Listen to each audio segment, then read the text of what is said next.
Hello, and welcome to I Love Being Sober. My name is Tim Westbrook. I am your host. I love being sober. I love it. I love my life today. And it all goes back to my sobriety, my recovery. And the goal and the intention of this show is to help share content and education with other people and help them get to a place where they love being sober as well. There are lots of people out there that are listening to this show that are in recovery, that are clean and sober. And before they got clean and sober, sobriety sounded like a fate worse than death. And for me, it's not like that. I love it. I love my life today. Lots of other people out there that love their lives today as well as a result of sobriety and recovery. So today I'm here with Mark Rohde, and super grateful and just excited to talk with Mark Rohde. Mark graduated summa cum laude from Arizona State, did graduate work at ASU, NAU, University of Oxford, and was a Mott Foundation Fellow. He holds a Ph.D. in psychology from the Union Graduate School Union Institute and completed additional 3 years of training with the Postgraduate Institute for Family Therapy. He most often works with children, adolescents, and families, and frequently employs a combination of individual, family, and group psychotherapy. He also serves as the Chief Clinical Officer to TrueMobile Health, a high-tech behavioral health innovator. He is founder and board member of the nonprofit notMYkid. Mark holds diplomat status with the American Board of Assessment Psychology and has specialty certification in addictions treatment with NAADAC as a master addictions counselor and from the American College of Professional Psychology. He holds diplomat status with an American Board of Assessment Psychology. He is a former educator who has held senior administrative positions at a private school, an addictions treatment center, a community mental health center, and a residential treatment program. Mark has twice been recognized for distinguished contributions to psychology by the Arizona Psychological Association, where he is a past president and currently serves as an emeritus member of their governing council. Mark, welcome. So good to see you this morning. Good to have you here. Tim, a pleasure to be with you. I'm impressed with what you've done at Camelback Recovery. Glad to be a part of your broadcast. Awesome. Thank you so much. And we're live. So everybody out there, if you see us, say hello. If you know Mark, if you like Mark, if you know me, if you like me, say hello, give us a thumbs up, give us an emoji, let us know that you're there. If there's somebody out there that you think might gain value from this podcast, from this interview, please share this with them as well. We're on YouTube, we're on Facebook, and we're on Facebook in a couple of places. So, be here for about an hour or maybe just under an hour. And main topics for this conversation today are going to be technology-assisted care in the treatment environment, along with we're going to talk about DNA drug testing, which is huge. And we're going to talk about DNA drug testing, technology-assisted care in the treatment environment, and also in the sober living environment, and several other things, medication-assisted treatment. There's lots of things that we're going to talk about today, so it just depends upon what we get to. So Mark, again, welcome. Glad you're here. Let's just jump right into it. Tell me a little bit about you and how you ended up getting into this field. Well, I never intended to be a psychologist. I thought I was going to be a teacher. That didn't work out as well as I might have expected. I quickly moved from teaching into administration, and then was tapped at a community mental health center, worked in a educational capacity within that mental health clinic, eventually became director of the community mental health center, which also had an alcoholism and drug abuse treatment program. Eventually I left that. I picked up a master's degree, picked up a Ph.D., went into private practice because I had originally had some experience with kids. I primarily was focusing on child, adolescent, and family-related issues. As quickly as I got into that, I recognized that I really couldn't deal with family issues unless I was trained as a family therapist. And as quickly as I began working with adolescents, I recognized that you can't be very good at that unless you'd also know addictions treatment. I'm just really concerned that an awful lot of people that do work with children, adolescents, don't have much training with drug and alcohol abuse. And I think that the community probably suffers as a result of that lack of education. Anyway, I went back and got some education in drug and alcohol abuse, and yeah, I've been doing that ever since. Also had some interest in computer technology back in the 1970s. So took a course in computer technology, began doing some programming, and I had one of the first technology-assisted programs for developing a psychosocial history for hospitals back in the mid-'80s. Wow. Okay. So you mentioned the 70s. Now I think I read somewhere that you were interested in psychology when you were younger, like a kid, and you asked your parents to buy you a book. Tell us about that. That was like 1970, right? Oh my God, much earlier than that. I think this is probably 1963 or 64. I was turning 13 years old.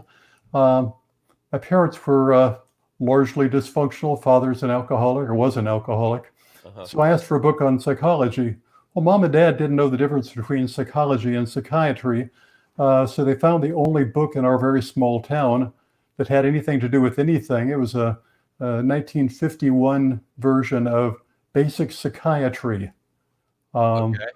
I was probably the only 13-year-old on the planet that knew how to diagnose bipolar disorder, or what was then called manic depressive illness.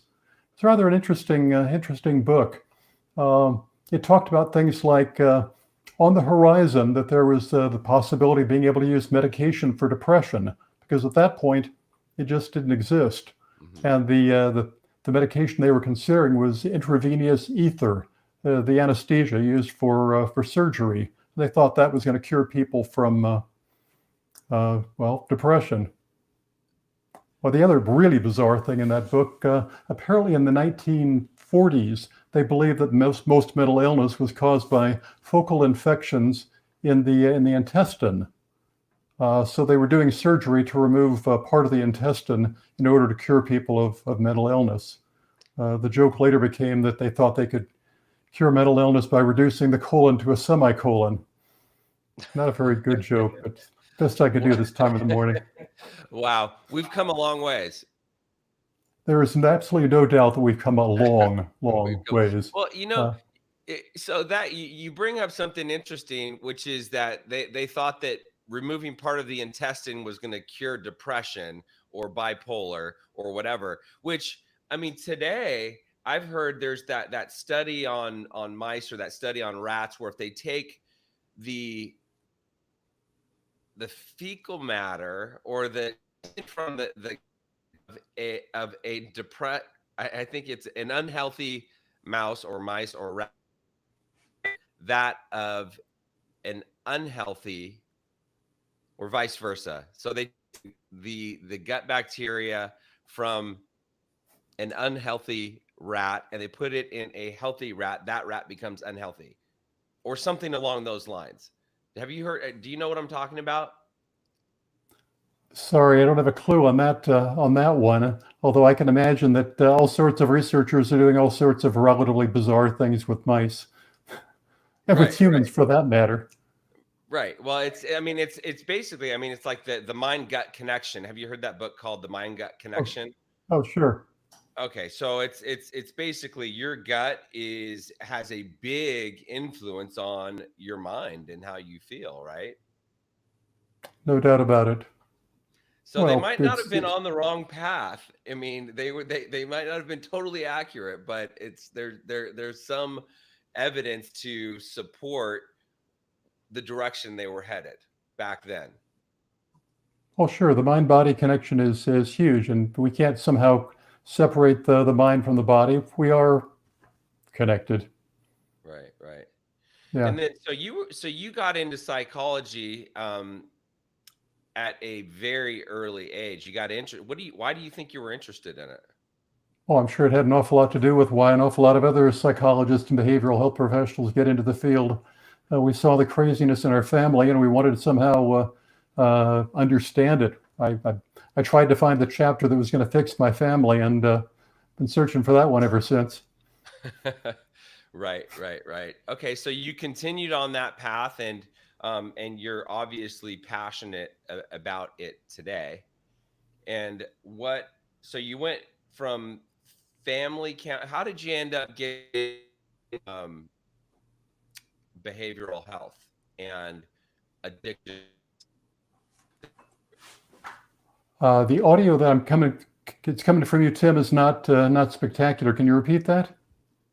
Okay, how did you end up? Is that better? Yeah, much better. Thank you. Okay, maybe I'll just lean over into the mic. Maybe I just need to be closer to the mic. Okay. How did you end up getting into addictions specifically? What got you interested in that? Probably that when I began doing family counseling, I recognized my own incompetence. I hated the idea that I didn't know how to solve problems.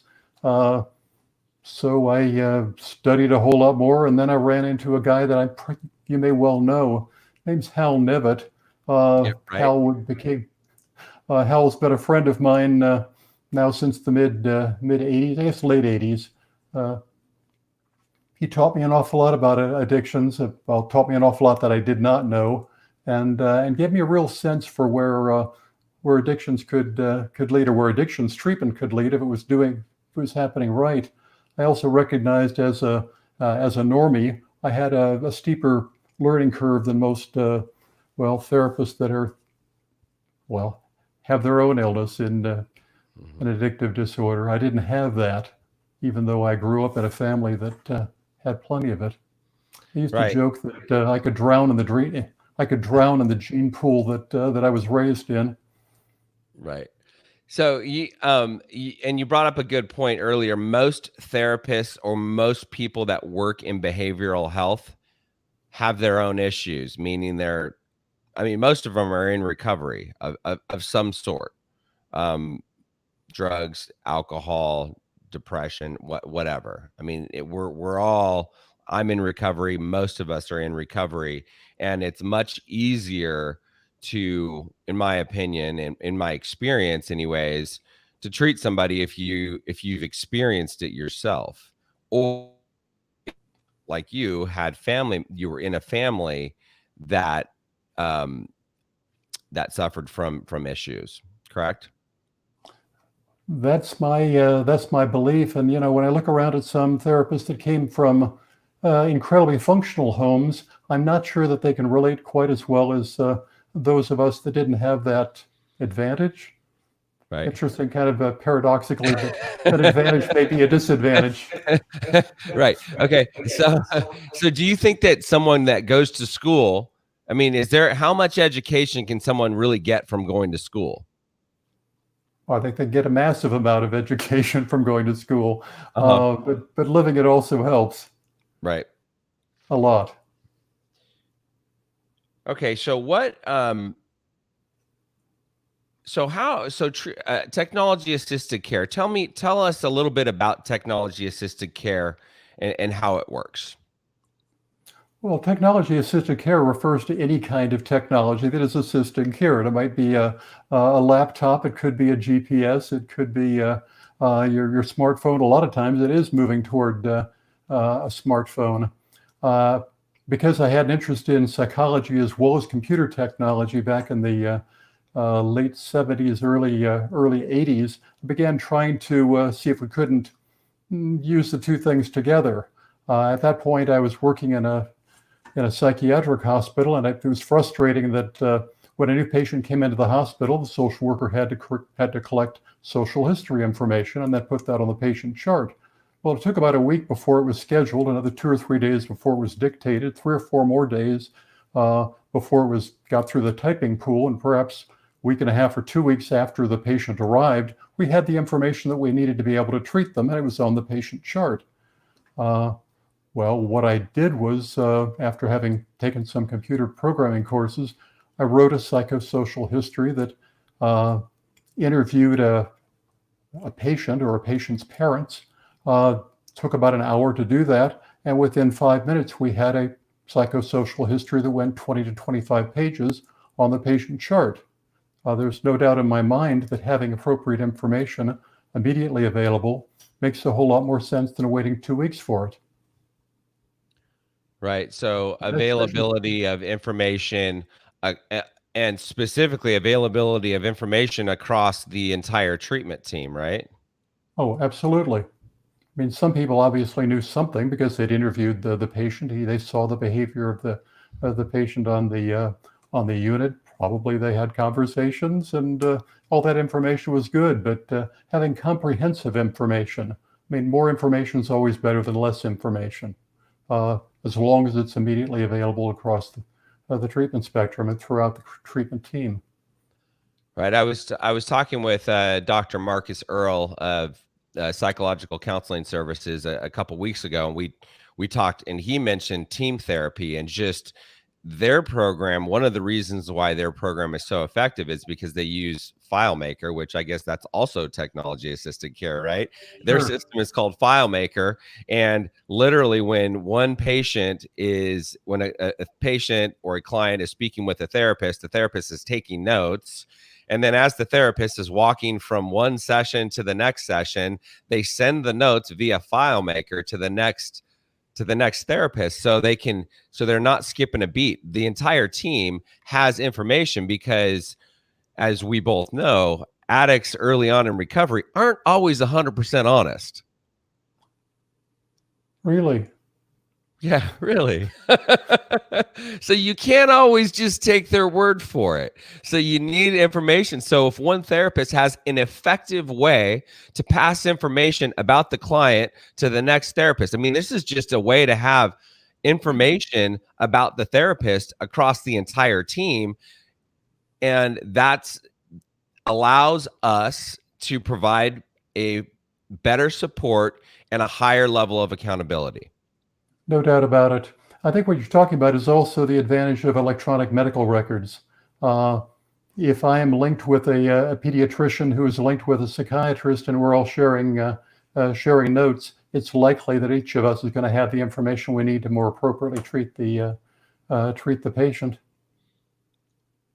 Absolutely. There's Absolutely. absolutely no doubt that that's the wave of the future. I'm afraid it's not. Well, sometimes it happens, sometimes it does not happen. Right. Right.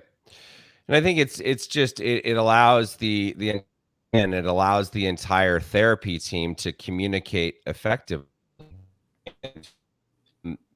Me, Camelback Recovery, we're in the sober living space, and so us utilizing technology assisted care, we use TrueMobile Health. TrueMobile Health is you're the chief clinical director of TrueMobile Health as well, and that allows us to track activities, and it allows our entire team, all of the house managers, housing supervisor, general manager, like all of us can track the client's daily activities, which in the sober living space, that's what we're looking at. We're holding them accountable on a daily basis or a weekly basis to getting out of bed, doing their chore, doing their self-care, going to meetings, having some sort of a purpose, whether it's work, school, IOP, PHP, GPS tracking, which is just like GPS tracking is just like drug testing in the sense that it's preventative. It's not like we're following these people around, but it's preventative. And if they know that we know where they're at, it keeps them honest because they know that we know where they're at. So if they end up on, in South Phoenix on Van Buren, we're gonna drug test them. Well, and you also know whether they showed up at their psychiatrist appointment or whether they showed up at their recovery meeting, whether they had lunch at Denny's with their sponsor, or whether they're, like you said, headed to South Phoenix. Yeah, The GPS absolutely. feature on the TrueMobile Health app is amazing. You might have heard one of my colleagues talk about there was a patient that went AWOL from their treatment facility, and every time this patient had left before, they had to be hospitalized for, I don't know, 8 or 10 days to recover the loss they had from the dysfunction created by the AWOL. Right. Anyway, they were able to track her down within a half an hour. She was at a Circle K.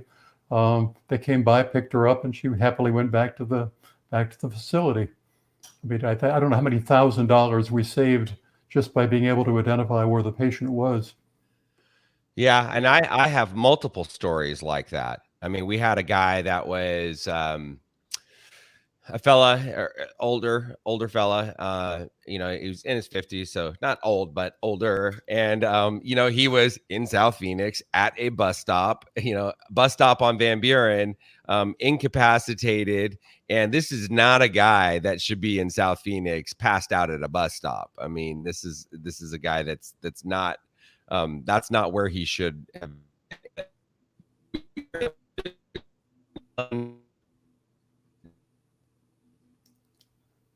Tim, you're breaking up right now. I can't hear you at all.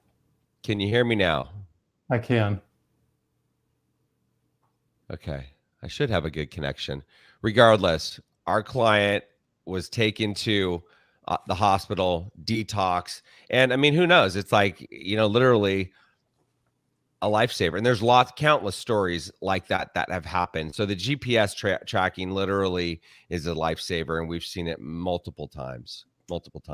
Well, you've also got the advantage of being able to write into a single chart. I'm not sure of all the features you're using within the TrueMobile Health platform, but it is close to being an electronic medical record. All of your staff could write into the same chart, and everybody could be aware of what every client you're working with is doing and what they need. Right. Not to mention the communication between the house manager or the staff and the client is all documented. So if anything ever happens, we just need to go back to TrueMobile Health and we can see what the communication looked like leading up to an event or after an event, or did we support them or did we not support them? And it holds us accountable.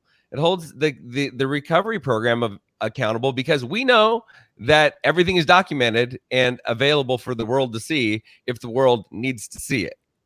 And taking it one step beyond that, I mean, some clients prefer to talk by text, and that's fine, especially the younger ones seem to do that. Older people, maybe by phone. Other people, perhaps by video. Heck, if you don't want to communicate any of those ways, clients can communicate with us via an emoji. And you got to know that if somebody gives you a 100% emoji, that means a whole lot different than, if you get the poo emoji or the SOS emoji. The poo emoji, the feeling sad emoji. Right. I mean, talk about an ability to... The emoji feature is great. I mean, it's like a one-word answer. It's like a one word, like, hey, I'm feeling great. I'm 100%. I'm excited. I'm sad. I'm depressed. I feel like poo. I mean, all those different things. Either you or I would use that word if we weren't on broadcast. Right. Well, and the other thing too is that, like you said earlier, some people don't like to talk on the phone. I would say that the majority of people these days don't like to talk on the phone. Most people are texting. It's hard. It's much harder to get somebody on the phone than it is to get them to respond to a text message or look at a text message. Well, I guess what I'm arguing for, and I think we've largely won the argument. You give people enough different ways of communicating, they will communicate. And yes. Frankly, if they don't communicate, that's something of a communication in it itself, and probably is a good reason to need to reach out. Right. So what, tell me about DNA drug testing. Oh, Lord. I think my experience has probably been duplicated by others, but I recall vividly the first time that I had to do a drug test. The agency that I worked with, the Community Mental Health Center, had just gotten a contract to do drug and alcohol testing. Not that any of us knew what that really meant. But anyway, we had our first client. He was a 15-year-old. I sent him off to the restroom. We had a whole box of requisition forms and collection containers and laboratory testing supplies. Anyway, we sent this thing in. About a week and a half later, we got back the results, and the family was really anxious to know whether the kid had been using anything. Well, I opened the chart and I just looked down at the result, and it said positive. And I said, okay, test result was positive. The kid is screaming at me. There's no way. There's no effing way I used. Then I looked down at the lab result, and it said urinalysis, pregnancy, positive. We screwed up the test. But we did a 15-year-old pregnancy test. Yeah, a pregnancy test on a 15-year-old. And of course, he's screaming, there's no way. Right. And then I saw him turn a strange shade of green, and he says, oh shit, I got that pee from my girlfriend. Oh my gosh. Yeah. Well, we were contracted with the State Department of Health for our services, and immediately we got some flack on why are we doing pregnancy tests on 15-year-old males. So I was sent for training. Well, and I learned that there's three ways that people fake out drug tests. It's dilution, it's contamination, it's substitution. And a closely monitored urine collection is absolutely critical. That's rather difficult, sometimes embarrassing, challenging in the extreme for some people, and a lot of times it simply doesn't happen. So I think there's an awful lot of treatment facilities that end up getting faked out. And certainly most parents, when they're doing a home drug test kit, they get faked out all the time. There's probably 200 websites that will train kids on how to fake out a urine drug screen. So anyway, DNA drug testing. If we can get a DNA sample from somebody under observation, and we get it over a smartphone, and then we can simply match every urine drug screen that comes in with the DNA that we originally obtained, done in the privacy of their own home. It's quick, it's easy. You drop the sample in a mailbox, and it comes back to you within 3 or 4 days. Wow. Yeah, that's amazing. I mean, I can remember when I first got into this industry. I mean, I got faked out by one of our clients. I was just like, man. I mean, like his behavior is, I mean, but his urine drug screens were coming back negative. And I found out that I realized that he's using fake urine. And that's, I mean, you're right. There's so many different ways that these people can learn how to fake out a urine drug screen. And the only way to really know 100%, unless you're watching them, like literally pee in the cup, it's like the DNA drug test is the way to do it. Well, the test that we've developed has a number of adulteration checks. I mean, if somebody puts bleach in it, if somebody puts some salt in it, if somebody puts Drano was one way that they changed the alkalinity of the test. So the radioimmunoassay that was being used to test it would get faked out. I mean, it's not just a matter of somebody's fake urine. It could be they dilute it to the point where it's below detection threshold, or they contaminate it with something that's going to bind with the drug metabolite. In any event, we've pretty well got those bases well covered. We test for over 110 different drugs within this test, and we quantify them. We know, for example, that marijuana is going to drop by 50 to 60% per week. That is, the THC levels will drop that much. So if we don't get that kind of a drop, we can pretty well be certain that somebody used in between. Now, okay, so how hard is a drug test? So you've got parents that are out there, you've got sober livings that are out there, you've got treatment centers that are out there. How easy or how hard is it for parents to get a hold of a DNA drug test? Well, they could call our office and we'll set them up right away. Okay. Not much of a, I mean, they are not so readily commercially available. And I think that most people don't know they exist, so they're not likely to be able to access this thing that is kind of tough to find. Right. Well, yeah, and especially in this COVID-19 environment, right? It's like a lot of people aren't even like, people want to stay home. People are practicing social distancing, and this is an addict that's still actively drinking or using. this COVID-19 environment is another reason or excuse for them not to go and get drug tested, not to go and seek help, not to go and get the treatment that they really need. Would you agree with that? Absolutely. And, part of it's fear on the part of the patient, part of it's fear of on the part of the practitioner. I mean, I've been doing telehealth now since mid-March, and I have no intention of going back until we've got a vaccine or a cure. Yeah, call me a chicken, but guys Yeah, as young no, as I mean, I get it. I mean, it's like people want to practice. People want to be safe. You want to be safe, and that's and because we don't know what's going to happen over the next 6 months to a year. We have no clue. well, we know more people are likely to die. I think we're over 140,000 deaths so far, and I don't think we want to add a whole lot more healthcare workers or patients to that number by especially having them do the kind of therapy that we would most likely to be able to do. In my field, your field, group therapy is incredibly important. And yet, doing socially distanced group therapy, you need a dance hall to run a counseling group. Right. Is a Zoom group session the same as an in-person group session? Well, we're not using Zoom because it's not HIPAA compliant, but I don't think telehealth group therapy is as effective or satisfying. That's my sense. I'm not sure that we have any research on that, but I know that our clients are saying it's better than not doing group at all, but it's not as good as face-to-face. Right. So how can DNA drug testing in this COVID-19 environment be a helpful tool?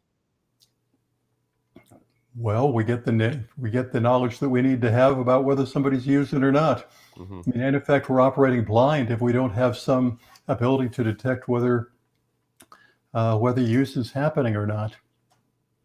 I mean, I can't imagine doing a drug test without being able to verify that it's really their urine and that it hasn't been, somehow adulterated. I think that DNA drug testing is absolutely the way to go, wave of the future. I'm kind of surprised it hasn't become more popular, although probably limited availability at this point. I don't know of anybody other than TrueMobile Health that's even doing that in the Southwest.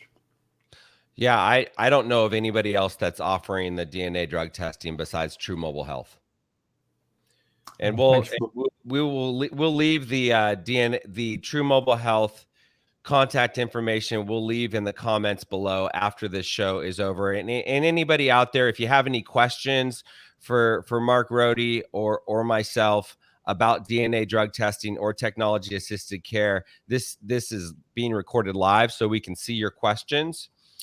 And so, Mark, what trends do you see in addictions treatment? Whoa, kind of depends on when we start the trend line. I mean, when I got into the field, basically we had a choice of we saw a patient for a week. I'm sorry, we saw a patient for an hour, or we saw a patient for on an inpatient basis. There was no in between. I recall about 1980 or so, the use of intensive outpatient programs came about. I thought that was just bizarre. I mean, 3 hours a night, 3 nights a week, goes for 10 weeks. I was just thinking, wow, that's amazing. Right. And now when I look at what we've got, I mean, you mentioned psychological counseling services, the intensives they offer over there, amazingly positive. Partial care, I guess about 1985 or so, the wilderness programs came into effect. Sober livings are certainly more popular now than they've ever been, and a whole variety of supports within inpatient. Used to be we had psychologists, counselors, social workers, counselors, and I think the addition of peer support specialists is a change and a trend that I rather like. Certainly technology-assisted care, medication-assisted care, the rapid detox that's used by either MedX or Gallus Detox here in town, I think is powerfully useful. I've got some mixed feelings about some of the medication-assisted care, but overall I'd say it's a positive trend, but with every positive, I think there's also some negatives that somehow are attached to it. Mixed feelings about Suboxone. I mean, I've heard people talk about, I can get hooked on heroin, come off. I mean, getting on Suboxone is no big deal. I've even heard people, sell their Suboxone so they can get more access to opiates. That's so, yeah, Suboxone is kind of a mixed bag for me. What I'm hearing you say, just in all of these different modalities, I mean, basically you have more intense treatment all the way. I mean, you've just described the continuum, right? There's residential inpatient, there's PHP, there's IOP, there's sober living, there's Suboxone, there's weekly counts. There's so many different. There's 12-step groups, right? There's recovery meetings. There's a full continuum, and really what my experience is that the longer somebody is engaged in a program or some sort of a treatment and they step down, that's the, I guess, suggested path. What's your opinion on that, and how long someone should stay engaged in some sort of a treatment program? I've seen the statistic duplicated a couple of times. I'm not sure of its accuracy, but I recall early in my training hearing that at the 1-year point of sobriety, you've got a 50-50 chance of keeping them there. And I think that there's no way of keeping somebody in an inpatient hospital that long. So it makes an awful lot of sense to step them down to the lowest level of care where they get the support that they need. I mean, the bottom line is people thrive when they get what they need when they need it. So what is the lowest level of care that people can get what they need when they need it? A lot of times I think that does become some combination of outpatient therapy plus a 12-step support group. Right. And if we can keep them engaged for a year, it would tend to suggest we're at least on the positive side of that 50-50 paradigm. Yeah, the statistics I've heard is so if someone goes to inpatient treatment for 30 days, they have a less than 10% chance of staying sober for a year. If somebody stays in sober living for 90 days, that percentage increases. And I would imagine sober living combined with an outpatient program or some sort of therapy or PHP. But if they stay in a sober living for an additional 90 days, that percentage increases to 50%. And then if people that stay sober for a year have a 67% chance of staying sober for 5 years. And if they stay sober for 5 years, they have an 85% chance of staying sober for life. I don't know where those statistics come from. They sound like they make sense to me. But basically, what we're kind of saying the same thing. The longer they stay engaged, it's better to stay. And I was talking with Dr. Michael Sucher a few weeks ago. It's better to stay engaged for 1 day longer. It's better to stay in treatment 1 day longer. It's better to stay in sober living 1 day longer than leave 1 day too early. It's kind of like if you have a broken arm and you take the cast off 1 day early, and it's the same thing. Tim, you're breaking up again on me. Okay. I think I heard what you were saying, though. Longer treatment is generally better than shorter treatment, or not even necessarily even treatment. Longer supports, and whether that's NA or CA or AA, something like that. The longer that we have people engaged in some kind of psychotherapeutic supports and self-help, the better off we're going to be. Right. And or a peer support specialist that utilizes technology-assisted care. I mean, it's like staying in touch and connected to care. I found to be helpful also. I mean, we had one of our residents with us in our sober living. She did inpatient treatment, and then she did outpatient treatment, lived at our sober living, and she had a recovery coach. And after she moved out after 9 months, she stayed with the recovery coach, the peer support specialist, for another 9 months. And here she is, she's coming up on 2 years, which this was a gal that was in and out of treatment multiple times, which you and I know we see that quite often. Yeah, that's a great story, and I think the idea of being able to use an app like the TrueMobile Health app that provides them with that instant communication, instant resources, instant GPS accountability, and having somebody continue after they leave a facility like Camelback Recovery and continue with a sober living coach. I mean, the app was developed specifically for coaching, and now it's being used in a whole variety of hospitals and treatment centers and probation, parole, drug courts, things like that. We just found an awful lot more applicability for the same app. Right, right. Are there any trends in treatment that bother you?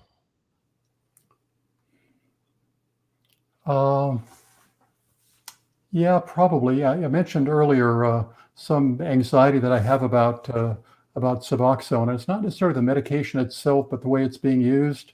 You may be aware that there's a website that physicians can go to, and they can sign up to be Suboxone docs. And immediately it sets them up with their very own Suboxone website. And it doesn't matter whether you're a dermatologist or you're a pediatrician or you're a addictionologist.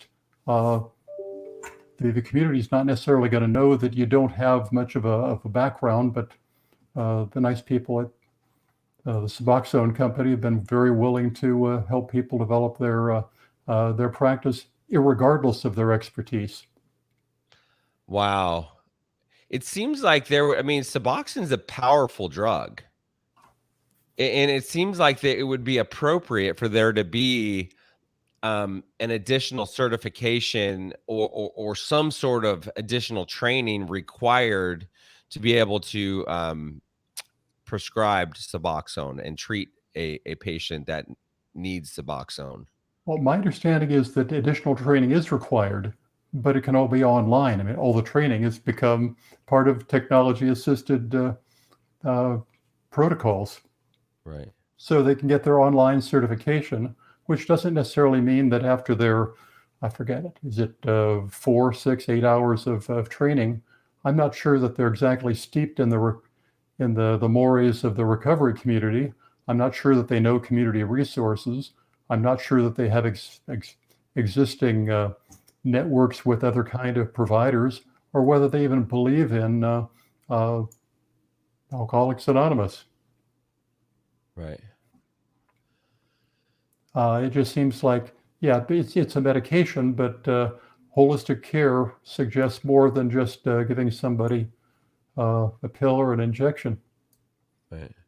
Yeah, but that's just one trend I'm kind of concerned about. I really believe in peer support specialists, and I think that most of them are well intended and very well qualified. I think they go through a 60, 80, 90 hour training program. Some of them get out of their lane, and I'm not sure if there's a kind of a mechanism for keeping them in their lane, because there's not a certification requirement right now or an ability to remove people that are perhaps less than appropriate. Right.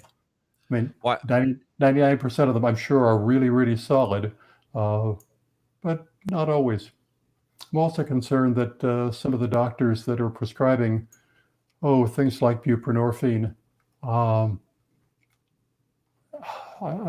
guess we all remember the horror stories. I'm recalling an 17, 18-year-old that was seen by a psychiatrist who also was a Suboxone provider, and he was 4 days into withdrawal, and immediately the psychiatrist put him on 32 milligrams of Suboxone, kind of the top of that, where, from my perspective, he was a day or two from, being over the worst of his withdrawal. The patient did not want the Suboxone, and yet he was forced to take it, and the parents were threatened with a referral to CPS if they didn't follow through with giving him the medication. Wow. I was horrified by that.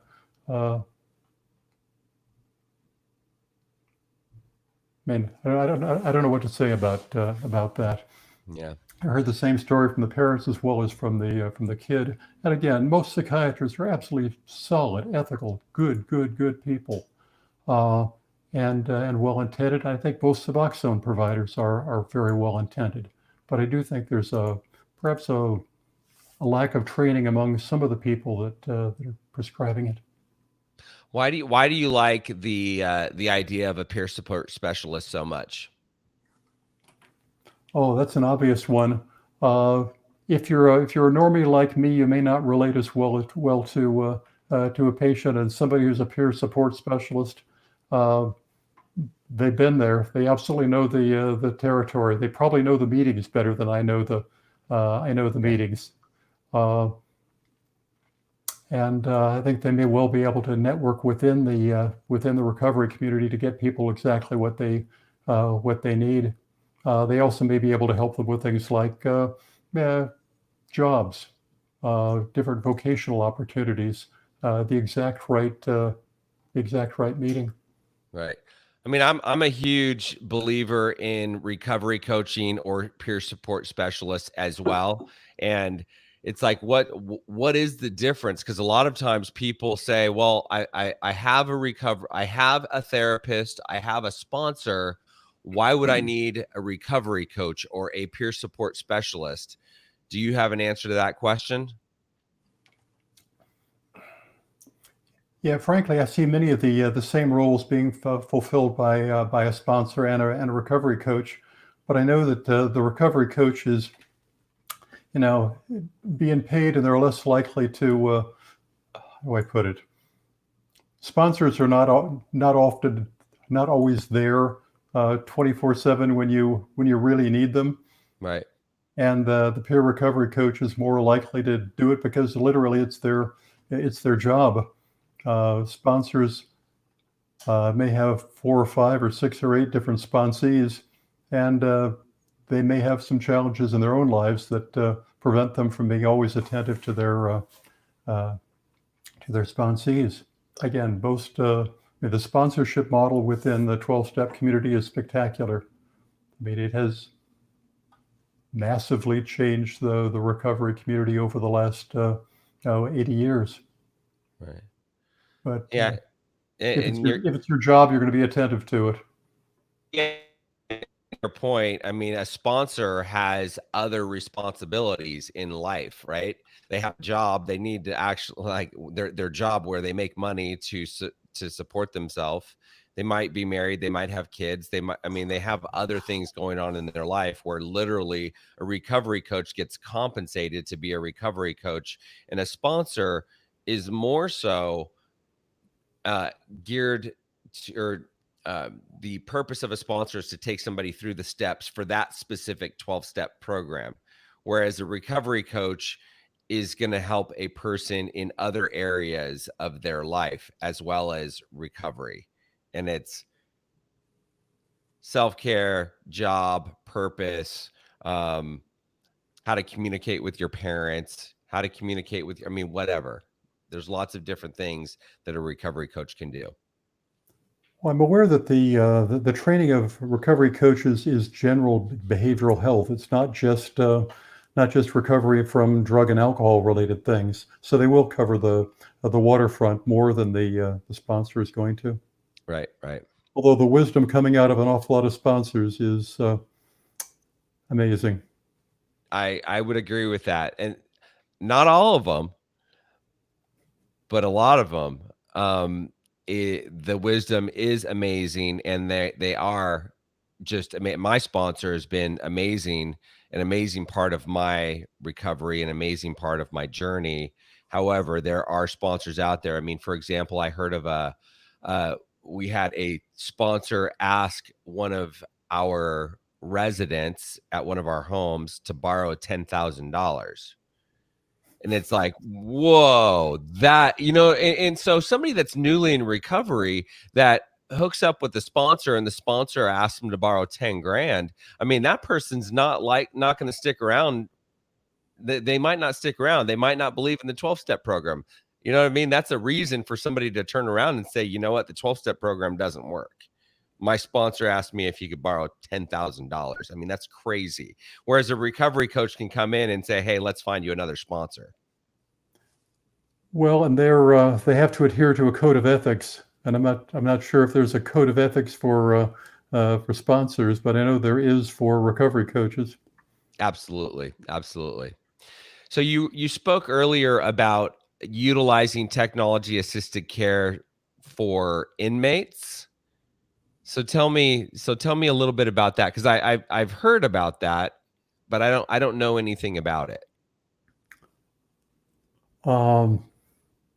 I think sometimes it's being used in drug courts, so we prevent people from becoming inmates, and on the other hand, it's being used for people coming out of institutions to kind of re-socialize them. Although, frankly, it's being used in tandem with a recovery coach or a peer support specialist. At least within the TrueMobile Health community, that's the way it's being used. We recently had somebody come out of an institution. They'd been in there for better than 25 years. And you got to know the internet wasn't available, so the whole idea of a smartphone wasn't available either. So it's really a teaming that happened between the technology, and then frankly we had to train them on how to use the technology. How do you use a smartphone? What are all the things you can somehow do? But once she found that she had all these resources available to her, I mean, she literally had answers to the questions that she had as being most prominent in her life. How does she deal with anxiety? Look up the app for coping skills. She heard about meditation. Well, she was able to pull up an app that had a meditation protocol within that. She had a drug dream. Well, there's a podcast on drug dreams. She could communicate in ways that she hadn't been able to communicate because, frankly, inside the institution, you don't communicate with a whole lot of people who aren't your fellow inmates. So learning social skills was pretty new to her, and but having those resources available was amazingly good. All right. So how can people that want to utilize technology assisted care through TrueMobile Health, how do they get? Tell me a little bit about TrueMobile Health, and if somebody wants to find out more about TrueMobile Health, whether it's an individual or a treatment center or a sober living, how can they learn more about TrueMobile Health? Well, certainly go to the TrueMobileHealth.com website. We'll give you a good deal of information. You could certainly call our office as well. I don't want to make it seem like, though, TrueMobile Health is the only way to go. One of the things I would suggest, and this is, if you haven't seen this already, Tim, look it up. There's an app you can get on your iPhone called Woebot, Woebot. It's an app that will interact with you using cognitive behavioral principles, and it's likely to help you with anxiety or any kind of challenge you're likely to be experiencing. Also, you may be aware of a program called CBT for CBT. That's computer-based training for cognitive behavior therapy. I think it's also a pretty spectacular program that allows people to work through many of the challenges they've had with addictions. The downside of it is CBT, you said? CBT for CBT, and that's computer-based training for cognitive behavior therapy. And the other, that's a paid program, but Woebot is free, Woebot. Computer-based training for cognitive behavior therapy. But just look up CBT, the number 4 CBT. I'm putting that in the comments below for anybody that would like to check it out. Yeah, that in the comments below, you may want to put that Woebot as well. But there are a number of evidence-based programs where there's absolutely solid research that shows that these things work. So how can people, we're coming up to the hour here. How can people reach you or find out more about you if they'd like to find out more about you? Or I know you already shared TrueMobile Health. And if people wanted to get in touch with TrueMobile Health, they can go to TrueMobileHealth.com. Correct. If they were looking to get hold of me, yeah, look up my name on the internet. I'm there. Right. As long as you spell my name right, Rohde, you're likely to run into me. Okay. Tim, it's been a pleasure. Thank you so much, Mark. Truly appreciate you. Appreciate your time. And we'll talk with you soon. I hope so. Thank you.